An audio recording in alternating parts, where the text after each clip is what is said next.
And we're going to start today with our land acknowledgement. We recognize that all of us at UW Tacoma learn, live, and work on or near the ancestral homeland of the Coast Salish people. In particular, we are situated on the traditional territory of the Puyallup tribe.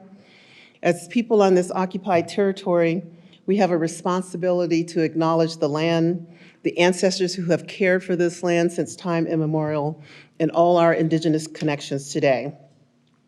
We also have the responsibility to acknowledge the histories of dispossession and forced removal that have allowed for the growth and survival of this institution.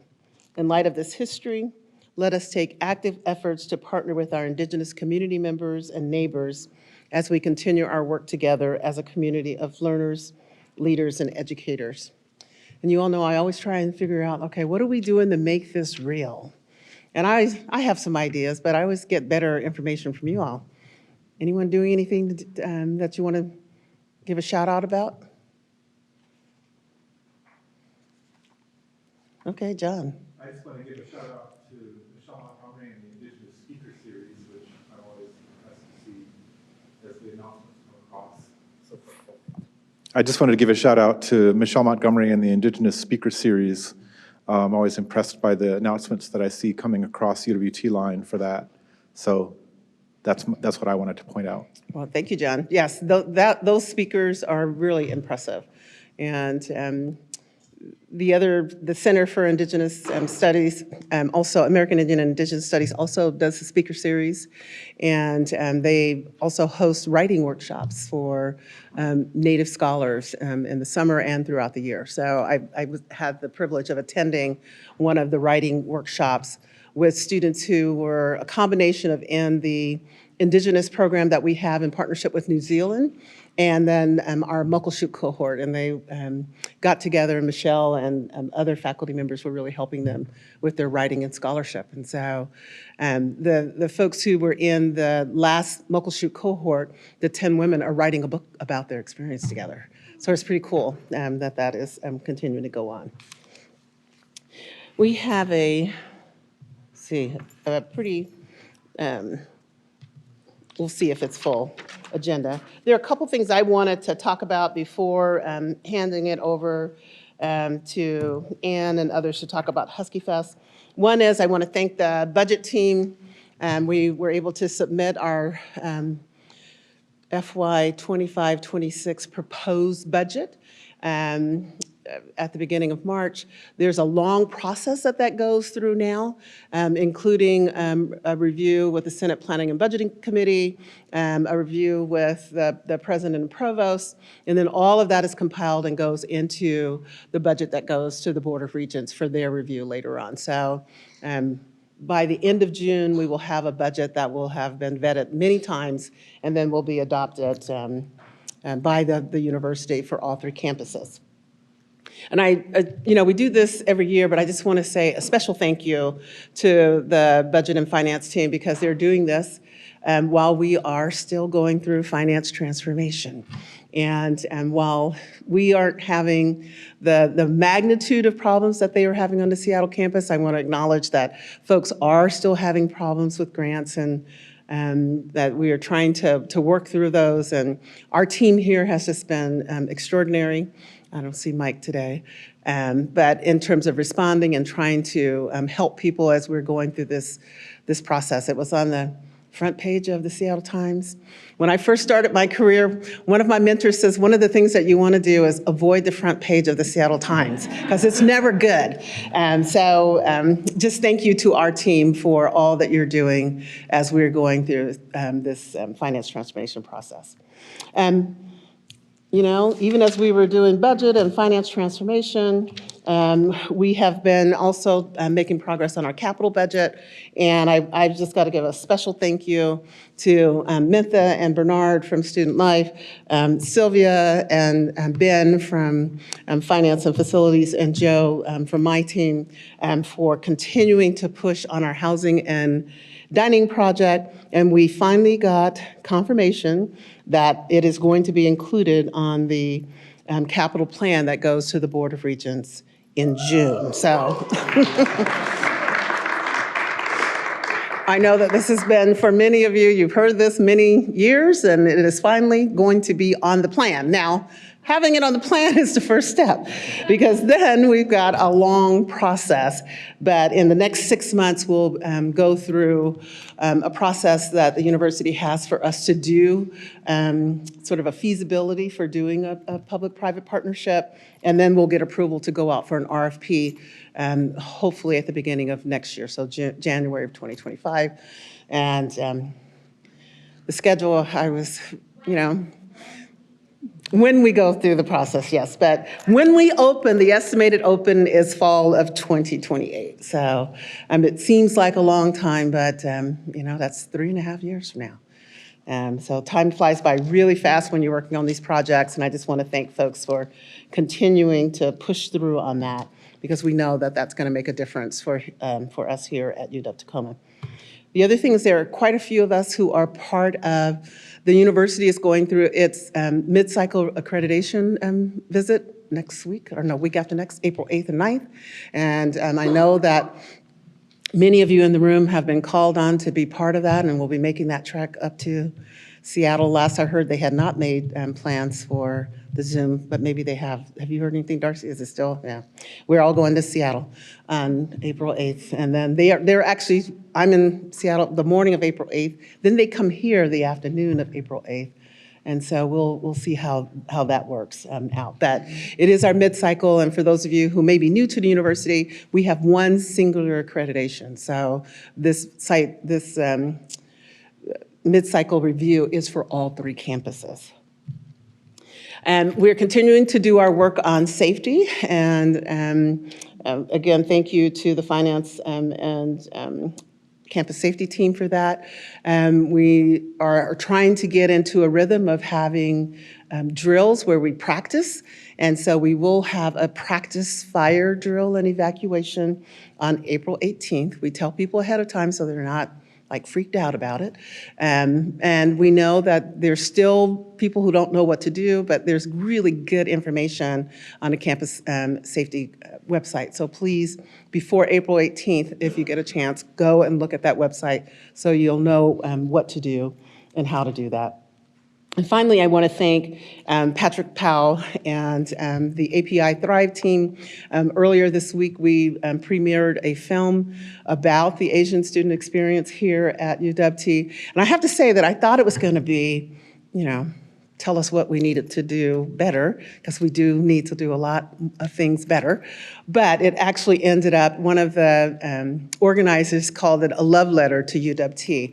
And it was really beautifully done, with students and alumni talking about their experiences here and what a difference it made for them to have relationships with their peers, but also with faculty and staff who played a really important role in helping them get through UW-T and out into the world for those who were alumni. So very beautifully done. Thank you, Patrick, for bringing us in partnership with the Chinese Reconciliation Project to get that done. Okay. Which is very timely for our, I always want to remind us of why we're here, why we do this work, and that is all about trying to make sure that our students are coming to us with their hopes and dreams, and that they are getting to and through our university. So these numbers are the same as last quarter, so they have not changed yet, but just always want to keep us focused on we want to be at least at parity with Bothell. Seattle is a highly selective campus, so we will never have those kind of numbers that Seattle has, just because of selection bias. For those of you who are researchers, you know what that means. But for Bothell and Tacoma, we have very similar selectivity, and so we want to at least be on parity with them. Okay, we've got some really fun stuff going on. It is admission season, and we're going to share a little bit about the financial aid. I was going to say debacle, but I probably don't want to say that publicly. I already said it publicly, didn't I? The financial aid issue that is going on around the country, we are not the only ones, but we are going to be celebrating our students who we have admitted and their families and community, inviting them onto campus. So I want to invite, is it Anne and Ebony? Who's doing this part? To come up and tell us what we're doing for Husky Fest. Okay, so Husky Fest, second annual. Last year, you knew it as Dog Days. No, Dog Bites. Dog Bites. So Husky Fest this year, as you can see, the last Saturday in April, same weekend we did it last year. It was brilliant. It rained for 3.5 weeks of April, and then that Saturday it opened up and it was 75 degrees, and we had, a few thousand people on campus, which was really exciting. This year, continuing, but the new part is we've added in the Admitted Students Day, and we're working with Shannon, there she is, and her team to incorporate admitted students' activities. And so, that's a win-win. Families and prospective Huskies will see a vibrant campus. They'll see activities and community members here, and then our community members will see students. And so we're really excited about that win-win. A lot of what we did last year will be continued this year. We'll have the schools participating. We're really excited to have little passport stations at each school, information and swag, all those fun things to get the families excited as well as community members. And then I believe Shannon and her team have invited the schools to provide some programming as well. Do you want to come up and talk a little bit about that part of it? Okay. But the rest of the day will be marching bands, and the one sad piece of news is that Dubs is not able to join us this year. But where's Sean? Where is Sean? Sean is working on some Dubs adjacent four-legged friends. If you were with us at commencement last year, you saw the Malamutes, and so we're hoping that they will be able to join us for Husky Fest and some of those photo ops and fun times. Ebony and her team have been working on the food trucks and the entertainment. It's going to be a lively day. We've altered the hours just slightly from last year, so we'll be 11 to 3 this year to really compact the middle of the day. And I'll let you talk about how you all can get involved, because we're excited. We want you all here. Shannon, do you want to talk about Admitted Students Day first? Also that. So following the lead of our Bothell and Seattle campuses, we have limited our admitted student events to a single day. So we are hosting one admitted student day. It is going to be in partnership with Husky Fest on April 27th. We are inviting all of our admitted first-year students and transfer students to attend on this single day, and we'll have programming throughout the morning for them to see and experience campus, and we will also have a confirmation station. Part of the ask that we have made specifically to the academic schools on campus is for them to participate in 3 ways. So the first is to have a table or a booth on campus. That will be open to obviously our admitted students and their families for any questions that they have, but it will also be open to the general public as they come by and can get their passport stamps. The second way that we are asking for participation is for each academic school to have a session for admitted students. So a session, we would like this to be interactive and engaging, but a way for prospective students to experience and engage with faculty and or staff in each respective school that they may be considering. And then the third way that we are looking for involvement and engagement is to, part of this entertainment and engagement is learning about what the campus does. And so creating some sort of interactive session that the general public and maybe including our admitted students can participate with. This could be lab tours. Last year, SET did a really cool drone presentation, and they had a drone going. So I think there's some unique ways, maybe a TED-style talk on something that is relevant to the school that's presenting it. So there's some, I think, really unique and fun ways that the campus community can get involved. but those are the 3 asks that we have for the schools in particular. Ebony will be reaching out to our different programs to be clubs, organizations, those sorts of programs across campus to ask about tabling and engagement as well. And our expectation is that this opportunity will be as engaging and exciting for our admitted students as it is for the general public. So we're hoping to have quite a bit of attendance, and to make use of our food trucks, we'll be giving each of our admitted student guests a voucher so that they can eat on campus or eat somewhere on Park Avenue. And so I think it's going to be a really exciting day. Our favorite part is we're going to have a confirmation station where hopefully students will decide that they want to come and they can confirm right there, and we will get to celebrate them within the community. So we're really excited about this opportunity, and we look forward to all of your involvement and participation. It's a really great way to ensure our enrollment and make sure that these students that we've been working so hard to get admitted actually decide to come. Thanks. Thank you, Shannon. In addition, as Shannon mentioned, yes. This is really a day to showcase the university, not only to our admitted students, but to our community at large. We are working with, local retailers, local restaurants. Ben's been a big help in letting people know what we're doing on campus, how we want them to be involved, all the way from Pacific, all the way up to kind of all the areas that UW engages in. This is also a great opportunity for alumni and families just to come see what we're all about, right? We really want to show people that not only is Tacoma a great community, but the UW is a great part of that community. So ways that this room can help, of course, in the way Shannon mentioned, and we hope that all of our schools find a fun way to engage with our students and community, but also volunteer to help set up. Of course, more bodies make light work. So selfishly, I want as many people there as possible. So you can do that. There'll be a survey that we'll send out. You can be part of the setup, breakdown. You can come for 2 hours and help man a table or help sub for someone while they eat and they have lunch. There's lots of ways you can participate, and you'll get more information about that by email.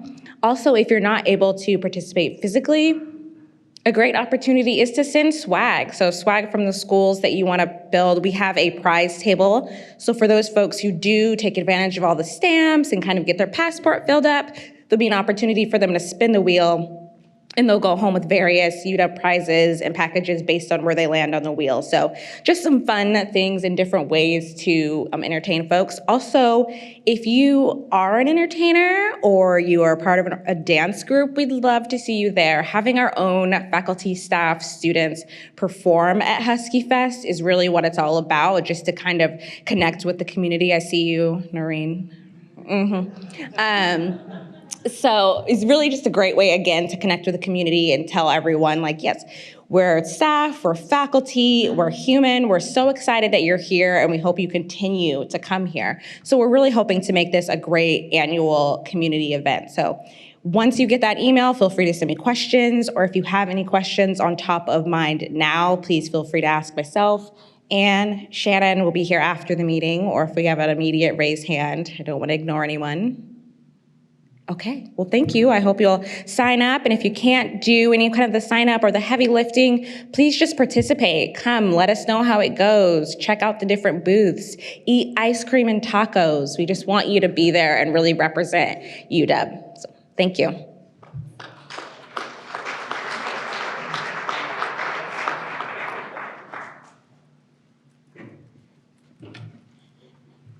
Okay. My favorite time of year. It's time for us to start thinking about commencement. So I'm going to ask, I think it's Mepha.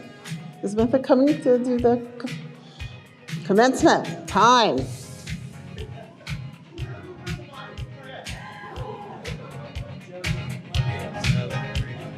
Come on, guys.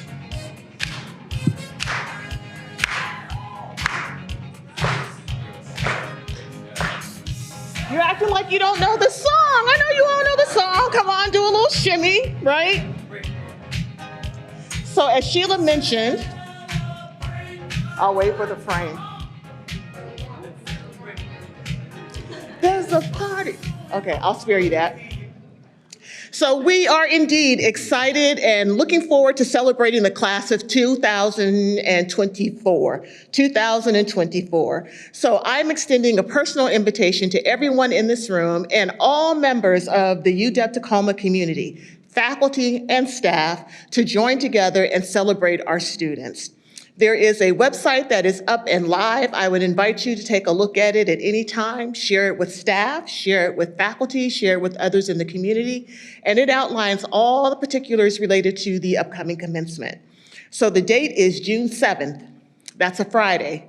June 7th, Friday at the the Tacoma Dome right here in Tacoma. And we are excited to celebrate upwards of 1,000 students. So those of you who were with us last year, you will remember that it was our first time back in the Tacoma Dome after a 3-year hiatus. It was the largest one single ceremony in the history of the campus. We had over 1,400 students and 14,000 guests. This year it's going to be a little bit more compact, so 1,000 students, but we're still expecting thousands and thousands of families and friends to join us on that day. It was wonderful to see so many faculty and staff in attendance. We had well over 100 faculty members join us for commencement. Again, largest representation in the history of the campus. There were equally 100 staff people in attendance. So the task this year is to try to outdo ourselves. If we had 250 there last year, we're going to have 251 or more there this year. So that's the personal pledge and personal hope. The other thing that we adopted last year was working towards a committee environment. So there is a larger logistical committee that's looking at various elements. Behind the scenes, taking care of all the different activities that are required. There's a committee that's looking at the experience. What type of experience will students and their families have? What kind of experience for those of us that are volunteering, how we are also engaging in that day. Now, there were some lessons learned last year. There were some movement opportunities. We saw that towards the end of the celebration, there weren't as many graduates in as attendance. We also had one line of graduates progressing across the stage, having their names read. We're modifying that. So students will be processing from the left, stage right, and exiting down the middle. And we anticipate the program overall will be no more than 2 hours, okay? The other thing is we are really working with the deans to convey the message to students that you're expected to remain for the entire program. Part of the etiquette of our community is we care about each other. So it's not about getting my diploma cover, getting my photo op, and then dashing off. It's about being there to celebrate everybody who is also experiencing this joyous moment. So how can you get involved? One, take a look at the website, become familiar with it, as I mentioned, and share it with others. And here are other ways in which we're asking for your assistance. There will be a call for volunteers. So please consider accepting that invitation or perhaps being voluntold to participate in commencement on that day. Remind graduates that commencement is indeed a formal academic ceremony and there is the expectation for them to remain there for the entire event. We've talked with the schools too, so hooding ceremonies won't conflict, receptions won't conflict. June 7th is all about that one particular experience. And then afterwards, for folks that are there, volunteering, working, having a grand time, we're going to continue the celebration with the chancellor, who's going to be hosting us for pizza and beverages, adult beverages, afterward at 7 C's.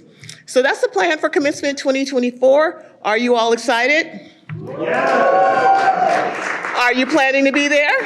Yeah. Well, I thank you so much. I will be there, highly caffeinated and enjoying all the activities related to celebrating the class of 2024.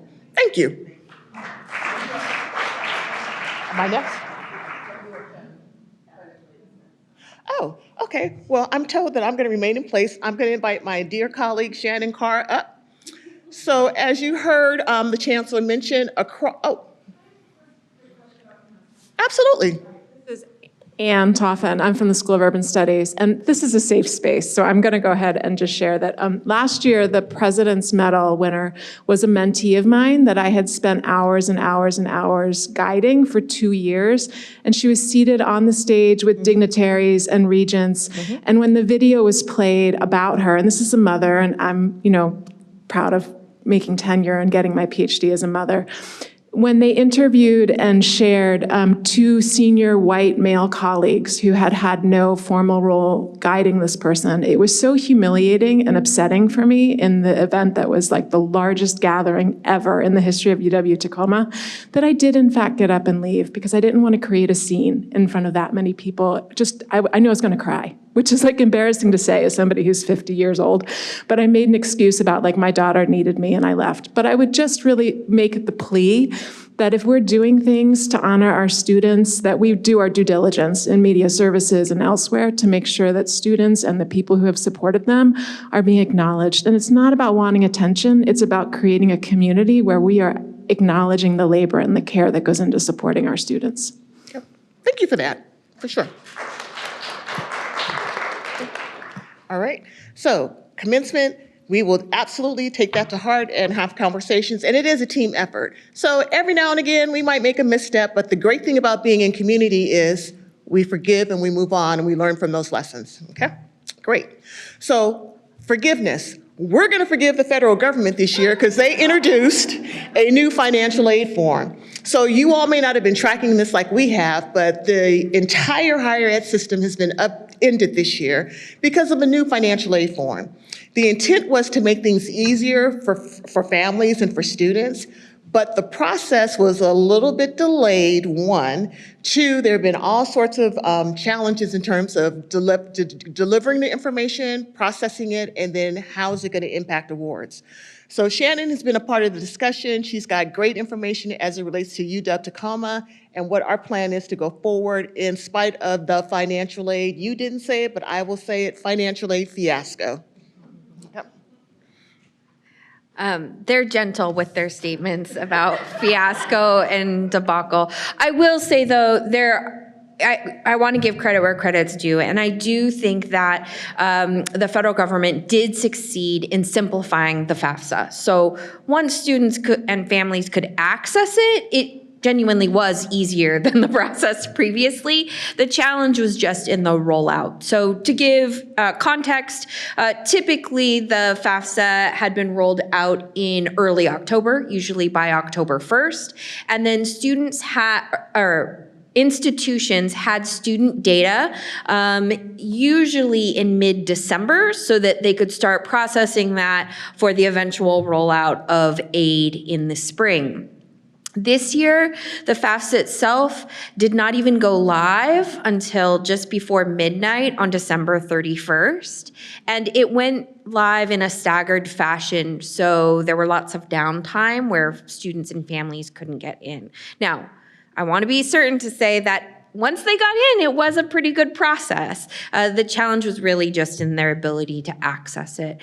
And since then, everything else has been delayed. So the institutions are in the process of getting student-related data. We will begin our awarding as soon as possible. To that end, almost every school in the country, including the University of Washington, has extended the confirmation deadline for students from May 1, which has been the historic national confirmation deadline, to June 1.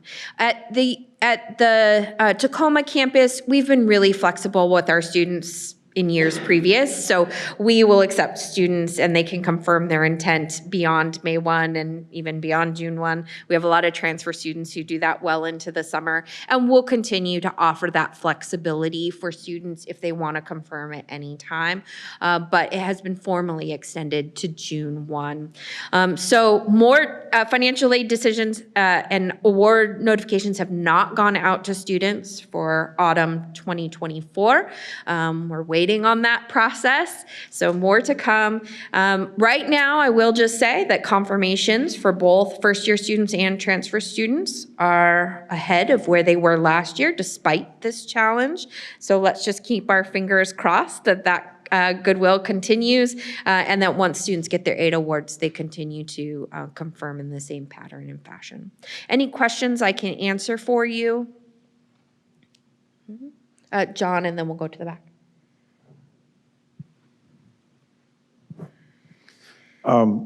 Is there an added step in the process that UW goes through? Because I think I've heard this, but I don't know if this is true. Does Seattle get all the information and then Seattle does some processing before Tacoma is able to make offers? Or does Tacoma not even get involved in the offer process? That's what I don't understand. You're asking a very complex question.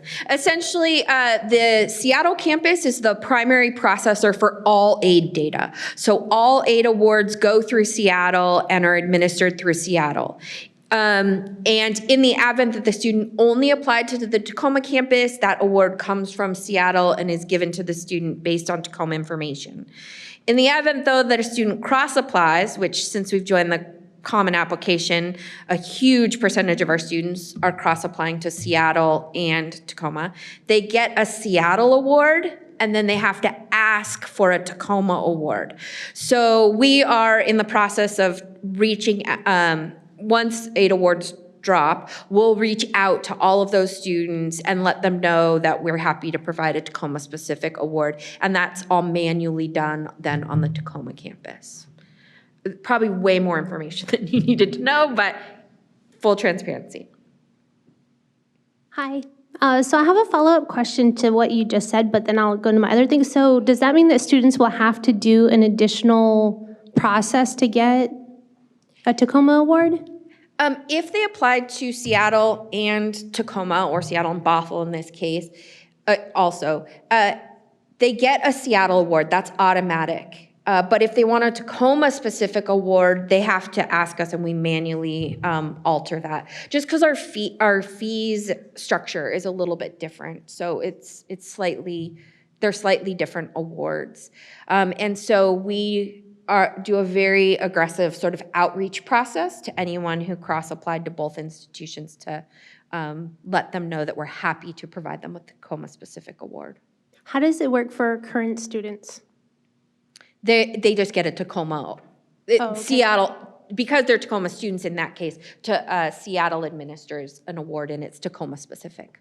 Okay, thanks. Yep. So my question, or I don't know, just observation was the new FAFSA, I heard, right, from a couple of friends of mine, that there's an additional thing where they have to include information about their parents or something like that. And honestly, this is a really big barrier and challenge for some students because not every parent is involved in their child's life.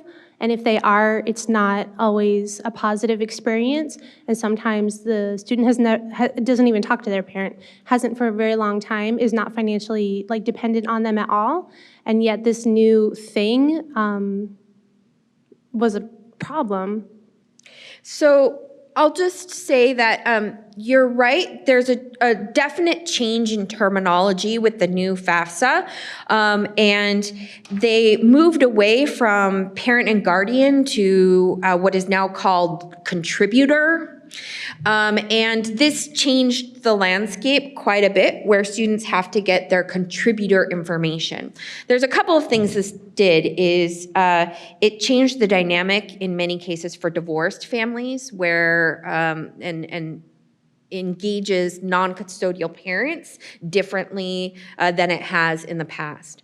But that being said, in the past, students still had to provide their student or their parent information.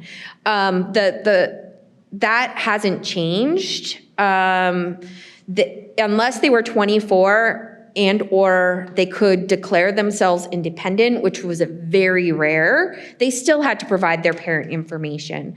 So the federal government isn't necessarily asking for more than what they've asked for in the past. They're just asking for it in a slightly different fashion.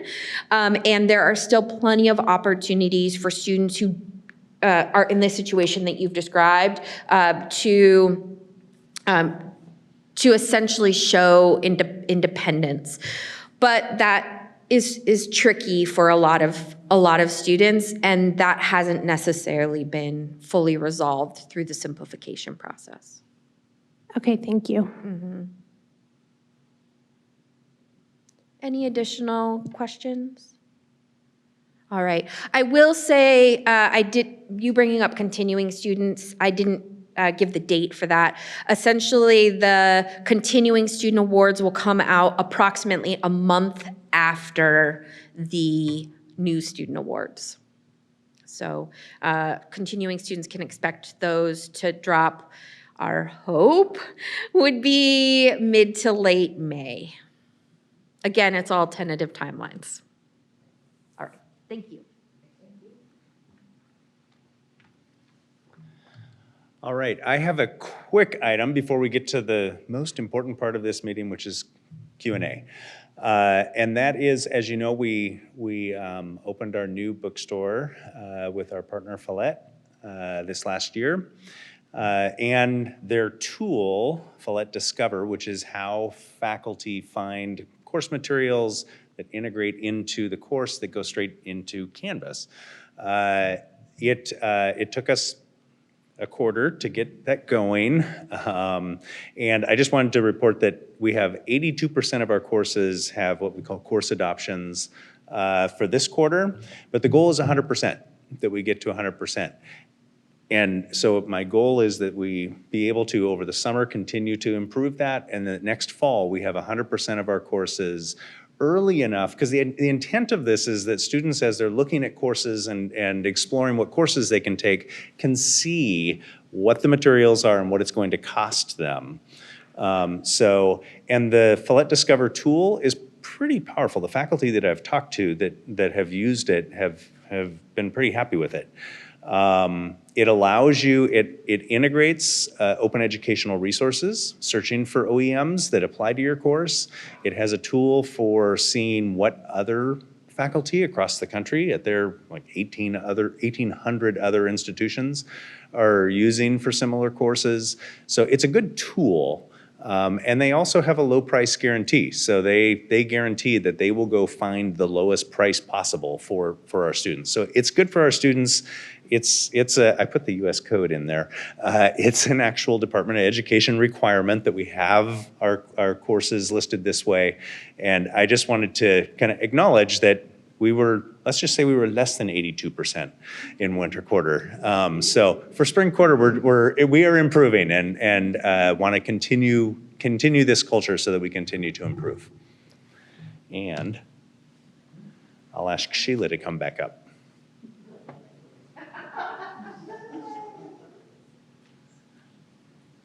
I'll do my best to answer, but I'll probably have to call on other people to answer questions.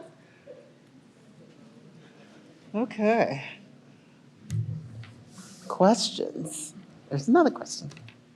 So the Follett, is that like a new resource for students to get course materials? I'll make sure I understand that. Because we changed bookstores, Follett has this tool that we did not have with the UW bookstore. So it's just a new way for faculty to order books and then for students to access and pay for them. Oh, okay. Okay, so one of my questions is related to DRS, like type of stuff, like audio materials. So is there a way for a professor to see which course materials that they're choosing to use in their course in their syllabus, which ones have audio materials available and which ones don't? Because that's an ongoing challenge that I have as a student and some other students have. Yeah, I've asked that question of Follett, and they said it depends upon the material. If it's available, they should be able to see that it is, yes. If it's not available, it will say no. Okay, thanks.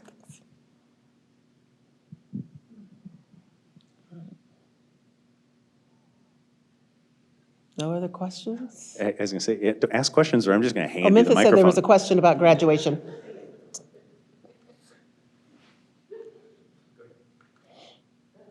Okay. I was wondering if there was an updated timeline on the TPS ground floor Husky Commons renovation. Yes, there is. I heard a rumor that furniture is going to be going on, but there's wait, we don't have to rely on rumors because Elizabeth can tell us what's really happening. So we have April 8th, the furniture for Husky Commons is coming. So we'll have that in place. And we have a little bit of a phased implementation. So you'll see that first. So beginning April 2nd, April 9th on Tuesday is when it will be fully activated for use. I know we're still working on the Husky Market. That's coming in the coming months. And then we've got some other things like suspended ceiling feature and power availability. We're still working on those, but that'll be coming with that. So looking forward to that. So soon. So did I hear you say we can use the furniture even though the market isn't? Okay, that's great. And I'll just add a note in, our team will be rebuilding the TPS ground floor in 25 live. We anticipate that being available starting May 1st still. Yes, so starting May 1st, you'll be able to, once again, reserve that space. But do pay attention, we'll have a new map in there and some new guidelines on how that space can be used moving forward. Right. And Mentha had a.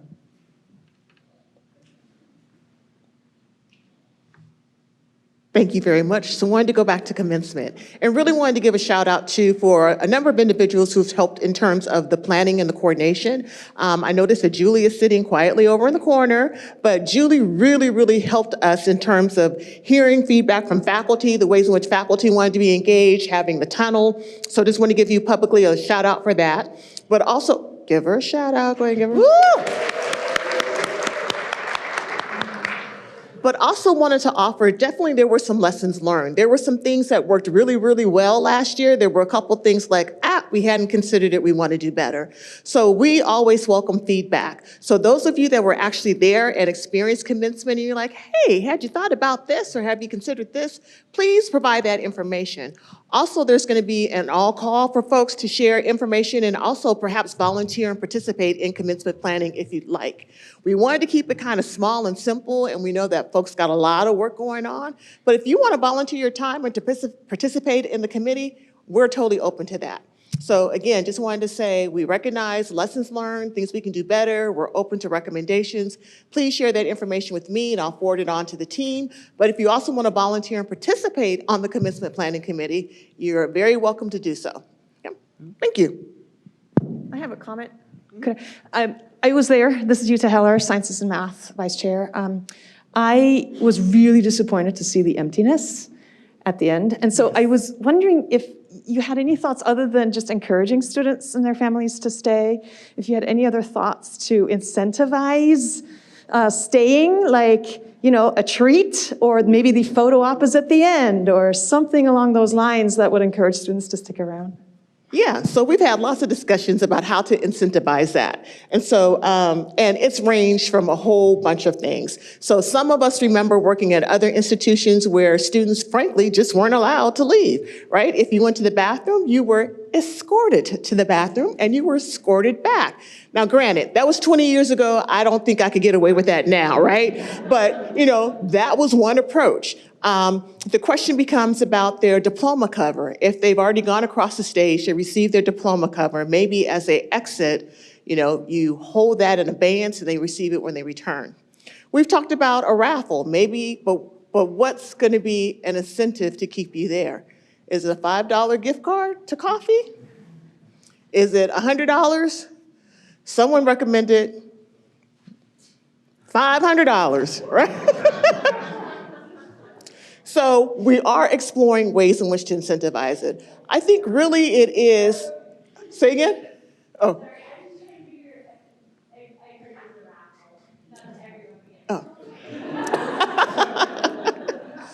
So all ideas are on the table right now, but what I would like to do in the meantime is this is where it really takes a community effort to talk with our students about being in community. I think it was easier to have that conversation pre-COVID.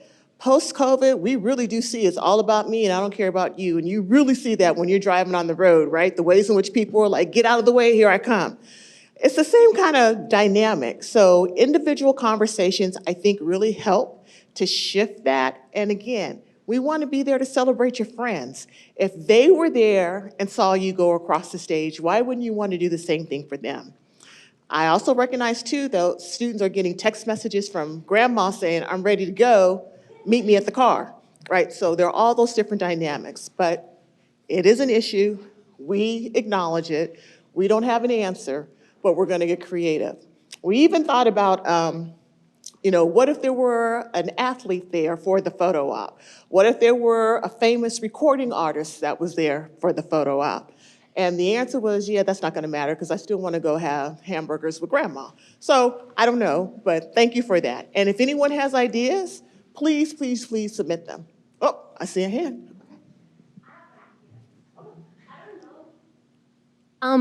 So like the biological needs is a real thing, right? The bathroom, the food, the tiredness, whatever. Like, are snacks allowed in the space?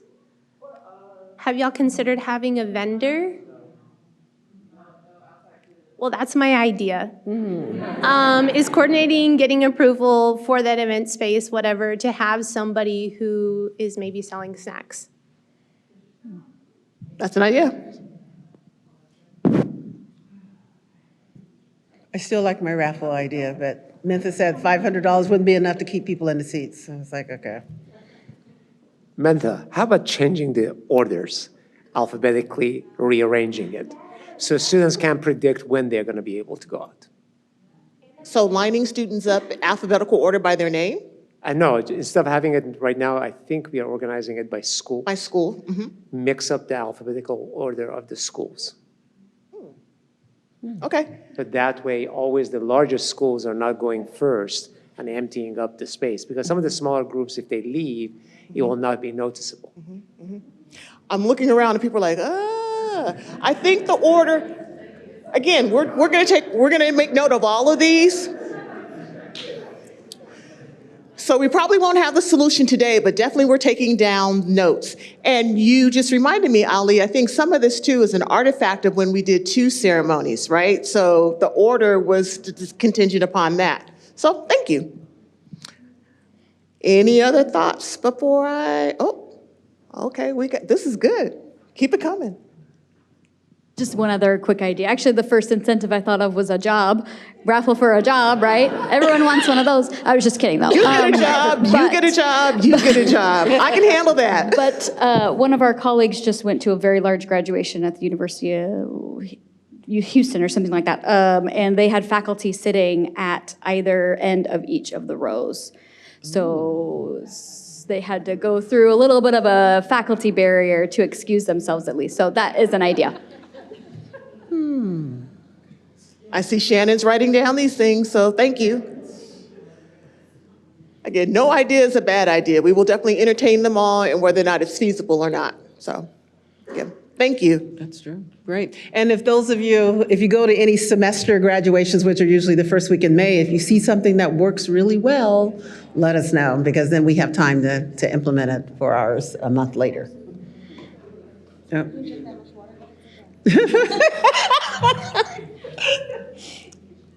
Other questions, comments, concerns? Here, sir.